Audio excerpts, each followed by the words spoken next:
अवधूत चिंतन श्री गुरुदेव दत्त श्री स्वामी समर्थ। तुम्हा सर्वांचं आपल्या स्वामी शक्ती या चॅनल मध्ये मनापासून स्वागत आहे। स्वामी तुम्हा सर्वांच्या सर्व चांगल्या इच्छा पूर्ण करून एवढीच स्वामींच्या चरणी प्रार्थना करते आणि आपल्या आजच्या या नवीन आणि सुंदर व्हिडिओला पुन्हा एकदा नव्याने सुरुवात करते। भक्तांनो, आजचा जो दिवस आहे तो अत्यंत विशेष आणि महत्त्वाचा आहे। अगदी प्रत्येकाला माहिती असेल की आज अमावस्या आहे।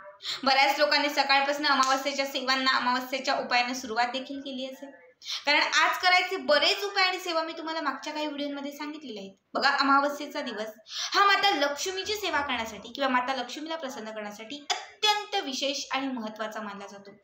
अमावस्या तिथी ही माता लक्ष्मीसाठी समर्पित असते। त्याचबरोबर घरामध्ये असलेली जी काही दारिद्र्यता आहे, घरामध्ये असलेली जी काही गरिबी आहे, ही गरिबी संपवण्यासाठी, दारिद्र्याचा नाश करण्यासाठी अमावस्येचा दिवस हा अत्यंत महत्त्वाचा मानला जातो।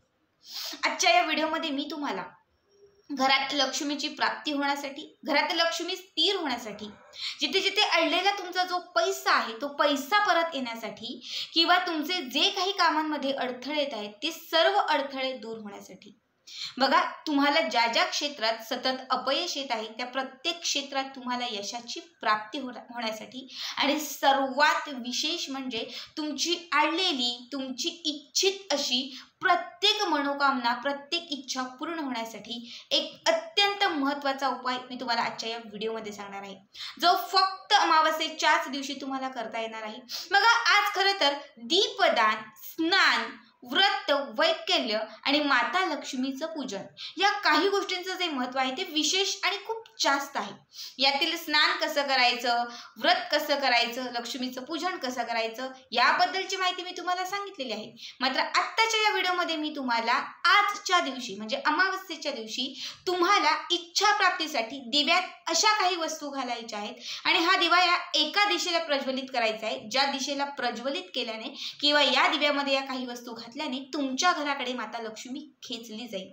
माता लक्ष्मी तुमच्या घरामध्ये सदैव प्रसन्न राहील, माता लक्ष्मी तुमच्या घरात स्थिर राहील आणि त्यामुळे तुमच्या ज्या ज्या इच्छा अपूर्ण आहेत त्या इच्छा पूर्ण होतील, अडथळे दूर होतील, संकट कुठेतरी टळून जातील, सर्व कामे किंवा सर्व ज्या काही गोष्टी आहेत त्या तुमच्या मनासारखे घडायला लागतील। बघा, रात्रीच्या समयी तुम्हाला हा उपाय करायचा, खरं तर आत्तापासूनही तुम्ही करू शकता। प्रदोष समयी केला तर अत्यंत उत्तम। प्रदोष समय म्हणजे सांज वेळ, ठीक आहे, संध्याकाळी 5:30 नंतर ते 9, 9:30, 11 पर्यंत हा उपाय तुम्ही केला तरीही चालेल।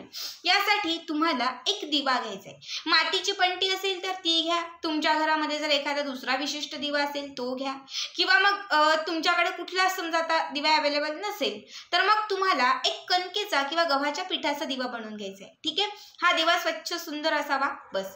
यामध्ये तुम्हाला एक लाल रंगाची वात घालायची आहे। आता लाल रंगाची वात म्हणजे कशी, तर कलावा जो मिळतो लाल पिवळ्या रंगाचा, हा कलावा तुम्हाला घालायचा आहे। त्यातील लाल रंग जो आहे तो लाल रंग या दिव्यामध्ये वरती असला पाहिजे।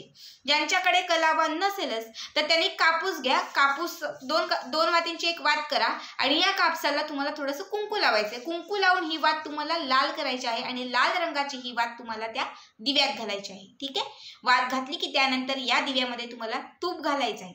जर तूप नसेल तर तुम्हाला जे पूजेसाठी तुम्ही तेल घालता ते तेल तुम्हाला घालायचं आहे। तिळीचं असेल तर अत्यंत उत्तम।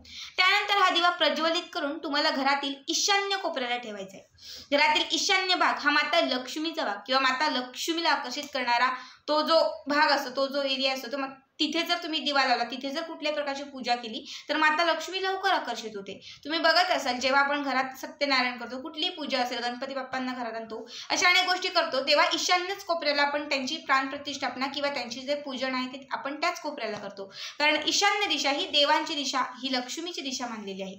म्हणून ईशान्य कोपऱ्यामध्ये हा दिवा तुम्हाला लावायचा आहे। दिवा लावला की त्यानंतर या दिव्याला हळद कुंकवाची 5 बोटं लावायची आहेत। त्यानंतर या दिव्यामध्ये 2 अख्ख्या लवंगा घालायच्या। जास्त वस्तू मी सांगत नाहीये, फक्त 2 अख्ख्या लवंगा, कारण लवंग ही माता लक्ष्मीला प्रसन्न करणारी गोष्ट आहे, त्याच्या वासानेच माता लक्ष्मी त्या ठिकाणी आकर्षित होते। 2 लवंगा घालायच्या आहेत। सोबत तुम्हाला थोडीशी पिवळी किंवा काळी मोहरी घालायची आहे। पिवळी मोहरी ही तांत्रिक बाधा, बाहेरील बाधा, विघ्न, संकट ह्या सर्व गोष्टींचा नाश करते। जर हा उपाय करत असताना कुठलाही विघ्न, संकट, कुठली बाहेरील बाधा तुम्हाला त्रास देत असेल तर जेव्हा तुम्ही ती पिवळी किंवा काळी मोहरी त्यामध्ये घालाल त्या दिव्यात, त्या क्षणात सगळी बाधा अगदी लांब निघून जाईल किंवा तुमच्यापासून, तुमच्या घरातून पळून जाईल. म्हणून थोडीशी ही मोहरी घालायची आहे. मोहरी घातली की त्यानंतर यामध्ये तुम्हाला एक छोटासा तुरटीचा खडा किंवा तुरटीची पावडर असेल तर ती घालायची आहे. बघा, तुरटी जी आहे ती धनाला आकर्षित करते. धनलक्ष्मी ही तुरटीकडे लवकर खेचली जाते आणि तुरटीचे जे उपाय आहेत ते शक्यतो पैसा आकर्षित करण्यासाठी किंवा श्रीमंतीचे मार्ग मोकळे होण्यासाठी केले जातात. म्हणून एक तुम्हाला तुरटीचा खडा याच्यामध्ये घालायचा आहे. आता यानंतर खास इच्छा प्राप्तीसाठी सांगते. एक तुम्हाला अख्खं तमालपत्र, ज्याला तेजपत्ता म्हणतो, खडा मसाला जे पान असतं आपण भाजीमध्ये वगैरे टाकतो आणि ते भाजीमध्ये आपण ते जे पान आहे ते फोडणीला वगैरे टाकून आपण त्याचं सेवन करतो. ठीक आहे, याला बोलतात तमालपत्र. मला वाटते बऱ्याच लोकांना माहिती असेल, बऱ्याच लोकांना माहिती नसेलही. तर एक तमालपत्र तुम्हाला घ्यायचं आहे. कुठल्याही किराणा दुकानात जाणे सांगा, दादा मला तमालपत्र किंवा तेजपत्ता द्या, सहज देतील. या तमालपत्रावरती तुम्हाला लाल रंगाच्या पेनाने किंवा निळ्या रंगाच्या पेनाने तुमची जी इच्छा असेल ती इच्छा लिहायची आहे. आता समजा हे तमालपत्र आहे, माझी इच्छा आहे विवाह जमणे, तर मी इथे लिहिणार विवाह जमणे, लवकर विवाह जमणे. समजा मी इथे नोकरीसाठी करत आहे तर मी लिहिणार लवकर नोकरी मिळणे किंवा त्वरित नोकरी मिळणे. जी इच्छा असेल ती इच्छा एका शब्दात तुम्हाला लिहायचे. प्रमोशन असेल तर प्रमोशन लिहा, संतान प्राप्ती असेल तर संतान प्राप्ती लिहा. तुमची जी इच्छा असेल, जी मनोकामना असेल ती तुम्हाला त्या तमालपत्रामध्ये लिहायची आहे आणि ते तमालपत्र तुम्हाला त्या तेलामध्ये घालायचं आहे, दिव्यामध्ये घालायचं आहे. ठीक आहे, त्यानंतर तुमची जी इच्छा असेल ती इच्छा तिथे व्यक्त करत तुम्हाला ओम नमो भगवते वासुदेवाय नमः, ओम नमो भगवते वासुदेवाय नमः या मंत्राचा तुम्हाला 21, 41, 51 किंवा 108 वेळा जप करायचा आहे. आणि त्यासोबत तुम्हाला माता लक्ष्मीचा जो मंत्र येत असेल तर त्या मंत्राचा देखील जप करायचा आहे.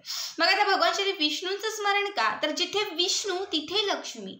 ज्या घरात विष्णूंचं स्मरण केलं जातं त्या ठिकाणी लक्ष्मी स्थिर असते. त्या घरात लक्ष्मी ही कायम म्हणजे तिथे असते, ती कधीच काढता पाय घेत नाही. कारण माता लक्ष्मी खूप चंचल असते, फक्त सेवा करून ती येते. पण तिला जागृत नाही ठेवलं किंवा विष्णूंच्या सेवा नाही केल्या तर ती घरातून काढता पाय घेते. पण ज्या घरात नित्यनियमाने भगवान श्री विष्णूंची सेवा केली जाते त्या घरात माता लक्ष्मी स्थिर असते. त्यामुळे तुम्हाला भगवान श्री विष्णूंचा जो सिद्ध मंत्र आहे ओम नमो भगवते वासुदेवाय नमः हा मंत्र म्हणायचा आहे. आणि त्यासोबत तुम्हाला माता लक्ष्मीचा जो मंत्र येत असेल तो किंवा गायत्री मंत्र, श्री सूक्त जे काही येत असेल ते तुम्हाला म्हणायचं आहे. ठीक आहे, या दोन्ही सेवा करून झाल्या की दिवा जो आहे तो पेटताच ठेवायचा आहे. समजा तुम्ही आज सायंकाळी 6 ते 7च्या दरम्यान हा उपाय केला तर रात्री झोपण्यापूर्वी तुम्हाला काय करायचं आहे, हा या दिव्यामध्ये घातलेले जे तमालपत्र आहे ते तुम्हाला तेलातून काढायचे. तेलातून काढून तुम्हाला तुम्ही जो दिवा लावलेला आहे त्या दिव्यावरतीच हे तमालपत्र समोर असं पकडायचं आहे आणि या दिव्याच्या अग्नीमध्ये ते तमालपत्र तुम्हाला जाळायचं आहे. ठीक आहे, ते जे तमालपत्र आहे ते तुम्हाला जाळायचे, त्याची राख करायची आहे आणि ही राख जी आहे ती तुम्हाला घराच्या बाहेर अवकाशाकडे उडवून द्यायची आहे, म्हणजे अशी फुंकायची आहे. बघा, जेव्हा तुम्ही ते तमालपत्र जाळाल तेव्हा तुमची जी इच्छा आहे, जी मनोकामना आहे ती पूर्ण होत आहे असं तुम्हाला मनामध्ये पूर्ण पॉझिटिव्ह करायचं आहे किंवा पूर्ण पॉझिटिव्हिटीने तुम्हाला ते म्हणायचं की माझी इच्छा पूर्ण होत आहे किंवा माझी इच्छा पूर्ण झालेली आहे, मला नोकरी मिळालेली आहे. आणि त्या हेतूने ते तमालपत्र तुम्हाला त्याच्यामध्ये जाळायचं आहे. खरं तर तमालपत्र ही अशी गोष्ट आहे ज्यामध्ये अट्रॅक्शन पॉवर खूप जास्त असते आणि जितक्या जास्त पॉझिटिव्हिटीने तुम्ही तमालपत्राचे उपाय कराल तितक्या लवकर तुम्हाला त्याचा लाभ होतो. जेव्हा तुम्ही या तमालपत्रावरती तुमची इच्छा लिहाल आणि ती त्याच अग्नीमध्ये जाळाल तेव्हा लक्षात घ्या तुमची कितीही कठीण इच्छा असेल, कितीही मोठी इच्छा असेल, ती इच्छा अवघ्या काहीच वेळात नक्की पूर्ण होईल. जे इच्छेसाठी वर्ष लागणार असेल, ज्या इच्छेसाठी महिना लागणार असेल ती कमीत कमी 7 दिवसात, 8 दिवसात किंवा 1 महिन्याच्या आत पूर्ण होईल. बघा, आता समजा दिवा तुम्ही रात्री 11 वाजता लावला, ताई मी 11 वाजता लावला, आता मी कधी जाळायचं, तर तुम्ही 12 वाजताही जाळू शकतात किंवा सकाळी. आता 5 वाजता अमावास्या समाप्त होत आहे तर 5 पर्यंत किंवा 5च्या आतमध्ये देखील तुम्ही हे तमालपत्र जाळू शकतात. म्हणजे अमावास्या संपण्याच्या आत तुम्ही हा उपाय करू शकतात. अशा पद्धतीने तुम्हाला हा उपाय करायचा आहे. आजचा हा उपाय कसा वाटला कमेंट करा आणि असेच पुढचे व्हिडिओ पाहण्यासाठी चॅनलला सबस्क्राईब करा. अजून एक सांगायचं राहिलं, दिव्यात घातलेल्या वस्त्रांचं नंतर काय करायचं, तर त्या सगळ्या वस्त्रा ज्या आहेत त्या निर्माल्यात टाका किंवा एखाद्या झाडाखाली टाकून द्या. दिवा असेल तर स्वच्छ घासायला घ्या. जर कणकेचा बनवला असेल तर तो एखाद्या झाडाखाली ठेवून द्या किंवा जिथे मुंग्या वगैरे असतील तर तिथे त्यांच्यासमोर ठेवून दिला तरीही चालेल. श्री स्वामी समर्थ. जय जय स्वामी समर्थ.